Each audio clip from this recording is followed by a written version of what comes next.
Hello student, मैं शिवानी सोलन आपका welcome करती हूँ आपके अपने यूट्यूब चैनल एसएससी बुलेट पर। आज हम इस सेशन के अंदर बच्चों करने वाले हैं क्लोज टेस्ट। जैसे कि कुछ ऐसे भी स्टूडेंट होंगे जिन्होंने क्लोज टेस्ट की कभी क्लास नहीं ली होगी एसएससी बुलेट पर, तो मैं सबसे पहले आप बच्चों को ये बता दूं कि क्लोज टेस्ट होता क्या है।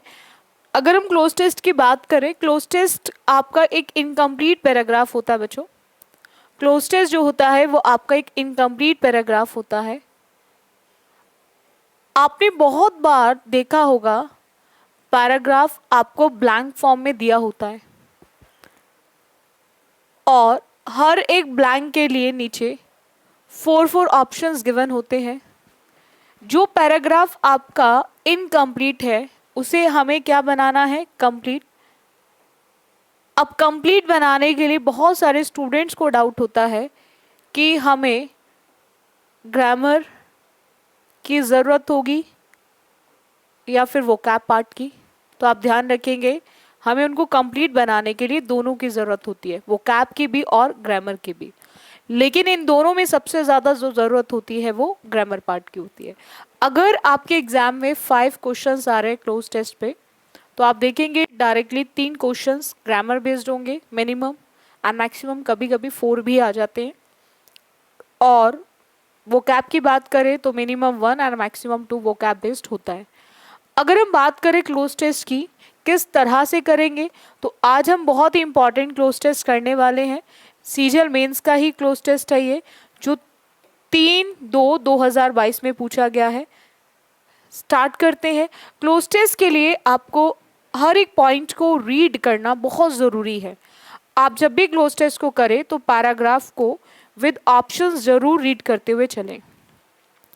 अगर हम बात करें कि the air has become very dirty in dash parts of the world, हवा जो है बहुत ज़्यादा क्या हो गई है? डर्टी हो गई है।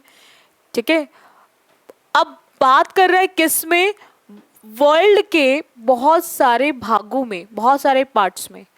अब पार्ट में क्या लग रहा है? एस। और जब भी आपको एस और एस मिलता है किसी भी नाउन में, ठीक है, तो इट मीन्स वहां पर बात होती है मोर देन वन की, यानी कि प्लूरल की बात की जाती है। अब प्लूरल के केस में आप ध्यान रखेंगे एवरी का यूज नहीं हो सकता, बिकॉज एवरी जो है वो सिंगुलर को बताता है। एनी का भी यूज नहीं हो सकता, और मच का यूज हम वहां करते हैं जहां आपका अनकाउंटेबल होता है। और नाउन में एस और एस वही लगता है जब हमारा नाउन काउंटेबल होता है। एक है तो पार्ट और एक से ज़्यादा है तो पार्ट्स, और एक से ज़्यादा वही चीज़ें होती है जिन्हें हम गिन सकते हैं 1 2 3 की फॉर्म में, और जो चीज़ें काउंट हो सकती हैं वो लेकर आएंगी आपके मैनी को। जब भी आप एक से ज़्यादा काउंटेबल की बात करते हैं तो वहाँ पर आप यूज़ करेंगे मैनी को। नेक्स्ट आते हैं। आफ्टर दैट उसने बोला है कि this is of course dash to your health. अब वो हार्मफुल है, वेस्टफुल है, यूजफुल है या हेल्पफुल है। अगर हम बात करें यूजफुल की और हेल्पफुल की, ये दोनों ही आपके पॉजिटिव वर्ड्स हैं, ये दोनों ही आपके पॉजिटिव वर्ड्स हैं। और हम डर्टी एयर की बात कर रहे हैं, और वो आपकी हेल्थ के लिए कभी भी पॉजिटिव तो नहीं हो सकती, पॉजिटिव तो नहीं हो सकती। आपकी उसको मदद करेगी हेल्थ को, आप उसके लिए लाभदायक होगी। पॉजिटिव वर्ड नहीं आएगा, नेगेटिव वर्ड आएगा। अब वेस्टफुल वो चीज़ होती है जो हम कर रहे हैं, लेकिन जब कोई चीज़ हमें हमारी हेल्थ को कर रही है तो वो क्या करेगी? हानि पहुंचाने की बात कर रहे हैं, तो हानि पहुंचाने के लिए हम लोग क्या लिखेंगे? हार्मफुल। ठीक है, तो वेस्टफुल को भी आप एलिमिनेट कर देंगे, हेल्पफुल और यूजफुल को भी। नेक्स्ट आते हैं। नेक्स्ट की बात करें, एक्सपर्ट्स से मैनी पीपल डाई। एक्सपर्ट्स कहते हैं कि बहुत सारे लोग मरते हैं। ठीक है, डैश इट ईच ईयर। जब हम बात करते हैं किसी चीज से मरने की, तो वहां पर आपको ध्यान रखना है हम फ्रॉम का यूज करेंगे। क्या यूज करेंगे बच्चों? फ्रॉम। ठीक है, तो वो मरते हैं किससे? डर्टी ईयर से। तो हर साल मरते हैं, बाय परफॉर्मर के लिए यूज होता है, तो जब आप किसी चीज का यूज करके कर रहे हो, एंड विथ किसी चीज के साथ, यानी कि आप जब भी बात करते हो किसी भी इंस्ट्रूमेंट की, तो उस केस में आप विद का यूज कर रहे हो। मैं आपको पढ़ा रही हूँ किसकी हेल्प से, विद मार्कर की हेल्प से, ठीक है, तो वहां पर आप यूज करेंगे। नेक्स्ट आते हैं, तो इसका आंसर हमारा क्या हो जाएगा, फ्रॉम। नेक्स्ट, आफ्टर दैट उसने बोला कि there is a study on dash pollution. अब देखो हम बात किसके कर रहे हैं, डर्टी क्या है हमारी, एयर। डर्टी हमारी क्या है, एयर। कुछ क्वेश्चंस के आंसर्स बच्चों उसी क्लोज टेस्ट के अंदर होते हैं। मैं आपको हमेशा कहती हूँ कुछ ऐसे भी क्लोज टेस्ट होते हैं जिनके आंसर उसी क्लोज टेस्ट के अंदर लिखे हुए होते हैं। अब यहाँ पर स्टडी किस पर है, पॉल्यूशन। अब पॉल्यूशन कौन सा पॉल्यूशन, बात किसकी हो रही है, एयर की, तो डेफिनेटली पॉल्यूशन भी एयर पॉल्यूशन ही होगा।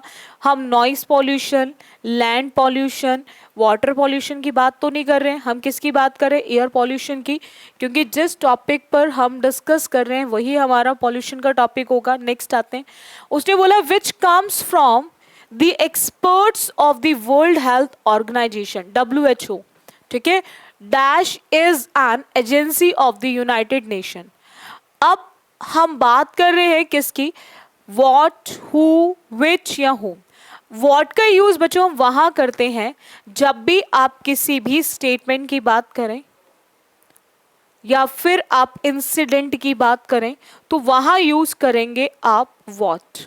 What is used for incident और स्टेटमेंट। जब आप किसी को कुछ भी इंसिडेंट बता रहे हैं या किसी को कोई भी स्टेटमेंट दे रहे हैं, ये रिलेटिव प्रोनाउन है, ठीक है, वहां व्हाट का यूज होता है। हु का यूज होता है आपके सब्जेक्टिव में, सब्जेक्टिव, बट ये सब्जेक्टिव आपका पर्सन होगा। अभी हमने 5th क्वेश्चन पर पहुंच चुके हैं। अभी हमने क्या देखा, जो भी लास्ट क्वेश्चन थे वो भी ग्रामर बेस्ड थे, और ये 5th क्वेश्चन भी आपका ग्रामर बेस्ड है, ठीक है। तो मैं आपको हमेशा कहती हूँ क्लोज टेस्ट में सबसे ज्यादा जो जरूरत होती है वो ग्रामर पार्ट की ही होती है, ठीक है। अगर होम की बात करें, होम का यूज होता है बच्चों ऑब्जेक्टिव में, और ऑब्जेक्टिव भी पर्सन। और जब भी हम थिंग की, एनिमल, सब्जेक्टिव की बात करते हैं, सब्जेक्टिव क्यों है, उसका रीजन क्या है, क्योंकि इज से पहले, और इज एक वर्ब है और वर्ब से पहले जो आता है वो आपका सब्जेक्टिव केस आता है। तो जब भी आप किसी थिंग की, किसी एनिमल, सब्जेक्टिव की बात करेंगे तो वहां पर विच आएगा, तो इसीलिए इसका आंसर ऑप्शन क्या हो जाएगा बच्चों, विच। इसीलिए इसका आंसर ऑप्शन क्या हो जाएगा, विच हो जाएगा। इतना क्लियर हो आप सभी को, चलेगा। नेक्स्ट आते हैं, आफ्टर दैट उसने बोला है कि agency of the United Nations, if you dash unhealthy air for long period of time. अब एयर को हम ड्रॉ करेंगे, ड्रॉ मतलब होता है जैसे आप ड्रॉ करते हो, draw a picture, draw a line, खींचना, ठीक है।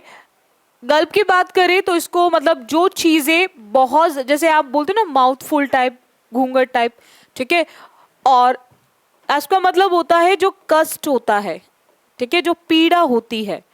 और एयर को हम क्या करते हैं, इनहेल करने का काम करते हैं। इनहेलर जैसे जिनको साइनस की प्रॉब्लम होती है, इनहेलर का यूज करते हैं, तो वो लेने का काम करते हैं। तो एयर को क्या करेंगे, हम इनहेल करेंगे। नेक्स्ट आते हैं, नेक्स्ट की बात करें, उसने बोला है unhealthy air for long period of time you could dash sick. Again grammar based आ गया, अगेन ग्रामर बेस्ड आ गया। कैन, कुड, शुड, आप बच्चे ध्यान रखेंगे, ये जितने भी कैन होते हैं, जितने भी कुड होते हैं, कैन और कैन की पास्ट फॉर्म होती है कुड। विल, विल की पास्ट फॉर्म होती है वुड। शैल, शैल की पास्ट फॉर्म होती है शुड। आप बच्चे ध्यान रखेंगे, ये सब आपके मोडाल्स हैं, ये सब आपके मोडाल्स हैं। सो इनके साथ हमेशा वर्ब की फर्स्ट फॉर्म यूज होगी, इनके साथ हमेशा हम यूज करते हैं वर्ब की फर्स्ट फॉर्म। जब भी आप can, could, shall, should, may, might की बात करेंगे तो वहां पर आप यूज करेंगे वर्ब की फर्स्ट फॉर्म, वहां पर यूज करेंगे आप वर्ब की फर्स्ट फॉर्म। तो यहां पर आप कुड को देखकर बिकेम, बिकमिंग, बिकम्स या फिर बिकम, बिकेम जो है बच्चों वो वर्ब की सेकेंड फॉर्म होती है, बिकम फर्स्ट फॉर्म होती है और बिकम की सेकेंड फॉर्म होती है became and third form again become हो जाती है।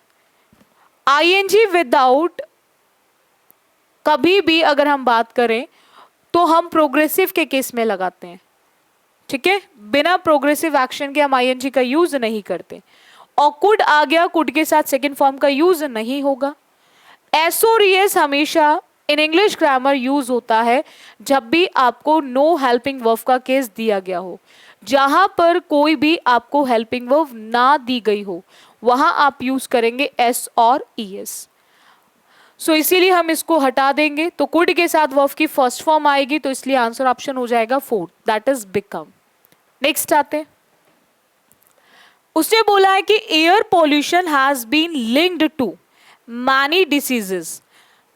जो एयर पॉल्यूशन है वो बहुत सारे बीमारियों से क्या है, लिंक्ड है, डैश स्ट्रोक एंड कैंसर, ठीक है। अब जब हम चीजों के नाम बताते हैं कि जैसे मैंने आपको बोला बहुत सारे एग्जांपल लाइक हम वो यूज करते हैं ना, कौन कौन से हैं, तो उसको बताने के लिए हम लोग क्या यूज करेंगे, लाइक।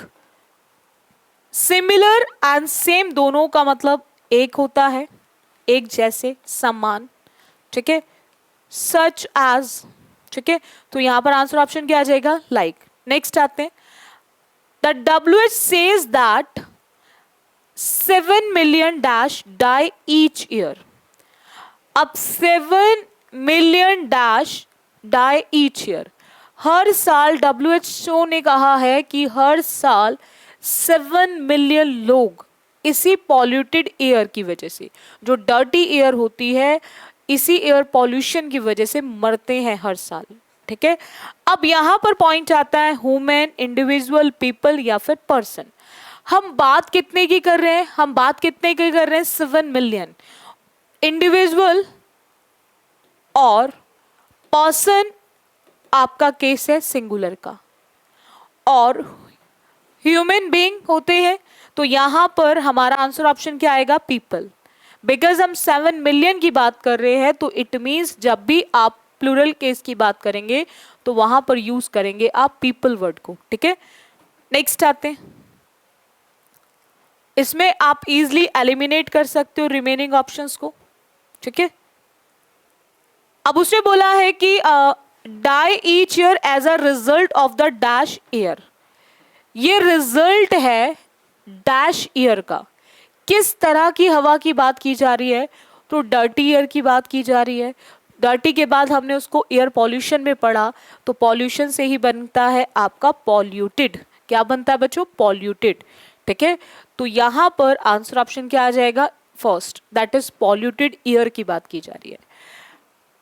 इन सब का मतलब होता है जो चीज मडी, मतलब जैसे मिट्टी में मैली जिसको बोलते हैं, जिसको क्या बोलते हैं बच्चों, मैली, मैसी, ठीक है।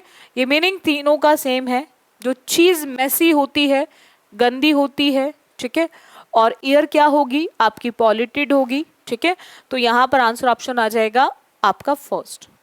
आई होप आपको क्लियर हो गया होगा क्लोज टेस्ट किस तरह से हमें करना है, चलेगा। नेक्स्ट आते हैं, नेक्स्ट की बात करें, next cloze test again CGL mains का ही है, 3/2/2022 का, 3/2/2022। अच्छा, राजस्थान वाली साइड की बात अगर हम करें तो जैसलमेर की बात हो रही है। सैटरडे में आपने देखा होगा वो टिड्डियों का झुंड सा निकला था, उसी से रिलेटेड ये आपका पैराग्राफ दे रखा है। स्वयं का मतलब होता है झुंड, और किसका, टिड्डियों का। तो टिड्डियों के झुंड की बात की जा रही है, ठीक है। वो कहीं ना कहीं क्या करा उन्होंने, एंटर्ड करा, कहा, राजस्थान के जैसलमेर में। कब एंटर करा उन्होंने, संडे को। कब किया एंटर उन्होंने, संडे में। वो टिड्डियों का जो पूरा झुंड था उन्होंने संडे में राजस्थान के जैसलमेर में एंटर करा, प्रवेश करा। अब this is the 5th swarm to, ये पांचवा झुंड था। Dash the state in 4 days, उस स्टेट के अंदर 4 दिनों में। अब पहले क्या किया उन्होंने, एंटर, तो उस झुंड ने दोबारा स्टेट के अंदर चौथे, मतलब उस स्टेट में उन्होंने 4 days के अंदर, वो 5th था जिन्होंने एंटर ही करा होगा, तो 2 के साथ क्या आएगी, 2 के साथ हम क्या लिखेंगे, एंटर ही लिखेंगे। तो एंटर को देखकर हम यूज करेंगे वर्ब की फर्स्ट फॉर्म, 2 के साथ वर्ब की फर्स्ट फॉर्म आती है। और एंटर, कम किसी का आना होता है और प्रवेश करने के लिए करते हैं एंटर। इंट्रोड्यूस होता है जब हम किसी को परिचय देने की बात करते हैं, ठीक है। और इंसर्ट, जैसे आप कार्ड, सिम, फोन के अंदर इंसर्ट करते हो, ठीक है, डालने का काम करते हो, तो उसको बोलते हैं हमारा इंसर्ट, चलेगा। जैसे आप फोन को वो निकाल देते हो, सिम बोलते हैं ना, इंसर्ट योर सिम, तो सिम को क्या करो, उसमें डालने का काम करो। नेक्स्ट आते हैं, नेक्स्ट की बात करें, the state in 4 days from, यानी कि उस स्टेट में 4 दिन में, from dash western border with Pakistan. अब बात किसकी कर रहा है, स्टेट की बात की जा रही है। अब स्टेट के केस में हिज और देयर का तो यूज होगा नहीं, हिज और देयर का तो यूज होगा नहीं, बिकॉज हिज का यूज होता है पर्सन सिंगुलर मेल के लिए, और देयर का यूज होता है जब आप एक से ज्यादा की बात करते हैं, more than one, more than one, एक से ज्यादा। तो यहां पर हम सिंगल उसकी बात कर रहे हैं, स्टेट की बात कर रहे हैं, तो सिंगल स्टेट के केस में अब इट्स या इट, तो इट आपका सब्जेक्टिव होता है और इट आपका ऑब्जेक्टिव भी होता है। अब यहां पर सब्जेक्टिव होता है बिफोर वर्ब, ऑब्जेक्टिव होता है आफ्टर वर्ब, बट फ्रॉम हमारी कोई वर्ब नहीं है। दूसरा वेस्टर्न यूज हो रहा है, तो वहां पर डेफिनेटली हमें यूज करना पड़ेगा पॉसेसिव एडजेक्टिव, और पॉसेसिव एडजेक्टिव क्या होगा, इट्स। हम इट का यूज नहीं करेंगे, किसका यूज करेंगे, हम इट्स का यूज करेंगे। नेक्स्ट आते हैं, उसने बोला है कि since the first one dash the state Shri Ganganagar district on April 11। अब उन्होंने क्या किया, अब बात कर रहे हैं फर्स्ट, इट मीन्स एक ऐसे केस की बात कर रहे हैं जो ऑलरेडी हो चुका है। अब उसमें हम इन्वेड लिखेंगे, इन्वेडेड लिखेंगे, वॉज इन्वेडिंग या इज इन्वेडिंग। इज की बात करें बच्चों, तो इज का यूज हम क्यों नहीं कर सकते, क्योंकि इज प्रेजेंट को बताता है, और रोज रोज तो उसने बोल दिया कि जिन्होंने 11 अप्रैल को, यानी कि एक काम जो हो चुका है, और जो भी काम एक बार हो गया वो सीधा सीधा जाएगा पास्ट में, वो सीधा सीधा किस में जाएगा बच्चों, पास्ट टेंस में जाएगा। और पास्ट टेंस के भी कौन से टेंस में, पास्ट के भी पास्ट इंडेफिनिट के अंदर। फर्स्ट फॉर्म का यूज भी हम प्रेजेंट में करते हैं, तो प्रेजेंट को देखकर भी आप इन्वेड को भी एलिमिनेट कर सकते हैं, इन्वेड को भी एलिमिनेट कर सकते हैं। वॉज इन्वेडिंग बताता है आपके प्रोग्रेसिव एक्शन को, एंड प्रोग्रेसिव का मतलब हुआ सीधा सीधा यहाँ पे पास्ट कॉन्टिन्यूस को। तो आपको ध्यान रखना है, हम पास्ट कॉन्टिन्यूस का भी यूज नहीं करेंगे, ठीक है। तो उसके बेसिस पे आप थर्ड ऑप्शन को भी एलिमिनेट करो, तो बचता कौन सा ऑप्शन है, फर्स्ट, दैट इज इन्वेडेड, यानी कि वर्ब की सेकेंड फॉर्म। जब भी जो भी काम आप एक बार करा, जो भी काम आपने एक बार करा, यानी कि जो काम एक बार कंप्लीट हो गया, वो सीधा सीधा आपके पास्ट इंडेफिनिट में यूज होगा, एंड पास्ट इंडेफिनिट में हम यूज करते हैं वर्ब की सेकेंड फॉर्म, तो इसलिए आंसर ऑप्शन हमारा फर्स्ट हो जाएगा। नेक्स्ट आते हैं, उसने बोला है कि कुछ मूव हुए छत्तीसगढ़ एंड मध्य प्रदेश, उससे पहले उसने as many as 25 one dash entered Rajasthan. अब यहां पर ऐसा लग रहा है झुंड, एक से ज्यादा की बात हो रही है। अब झुंडों ने क्या किया, अगर हैज की बात करें बच्चों, तो हैज का यूज होता है सिंगुलर सब्जेक्ट के साथ, और टू हैव का यूज होता है, यू हैव टू डू होता है, टू हैव का यूज नहीं होगा, बिकॉज जैसे ही सब्जेक्ट आएगा तो उसके बाद वर्ब चाहिए, तो वर्ब में टू हैव का यूज नहीं कर सकते। हैविंग, हैव में कभी भी आईएनजी का यूज नहीं होता, ठीक है। अब बचता क्या है हमारा हैव, हैव का यूज होता है जब भी सब्जेक्ट आपका कैसा दिया हो, प्लूरल, तो आप वहां यूज करेंगे हैव। तो यहाँ पर हमें क्या यूज करना है, हैव। नेक्स्ट आते, आफ्टर दैट उसने बोला है कि some songs moved to the Chhattisgarh and Madhya Pradesh dash which agricultural departments issued advisories to farmers asking them to be high alert। उन्होंने कहीं ना कहीं जितने भी फार्मर्स थे उनको हाई अलर्ट के लिए बोल दिया था कि वो बिल्कुल अलर्ट रहे। ठीक है, अब यहाँ पर विच से पहले हम क्या लिखेंगे, अंटिल, बिफोर, सिंस या फिर आफ्टर। बिफोर का मतलब होता है पहले और अंटिल आता है समय के लिए, कि जब तक जैसे आप बच्चे क्लासेस लेते हो, आपको रेगुलर 3 क्लासेस मिलती है, एक लाइव क्लास मिलती है, 2 आपको वैसे क्लासेस मिलती है रेगुलर यूट्यूब पे। आपने बोला हम तब तक वेट करेंगे जब तक टीचर नहीं स्टार्ट करता क्लास को। 4:15 हो गया, लाइव क्लास का टाइम हो गया, तो 4:20 हो गए, क्लास स्टार्ट नहीं हुई, तो अब आप क्या बोलोगे, मैं तब तक वेट करूंगा जब तक टीचर क्लास स्टार्ट नहीं करेगा। अब वेट किस चीज को देखकर करेंगे, टाइम को, तो टाइम होगा तो अंटिल लगेगा, तो यहां पर अंटिल का यूज नहीं होगा। सिंस होता है जब आप किसी पॉइंट ऑफ टाइम की बात करो प्रोग्रेसिव एक्शन में, या फिर 2 आप क्लॉजेस को कनेक्ट करने की बात करो, जब से तब आएगा। तो यहां पर उसने बोला है, यहां पर क्या आएगा कि कुछ ऐसे थे जो मूव हो गए थे किसकी तरफ, छत्तीसगढ़ और मध्य प्रदेश।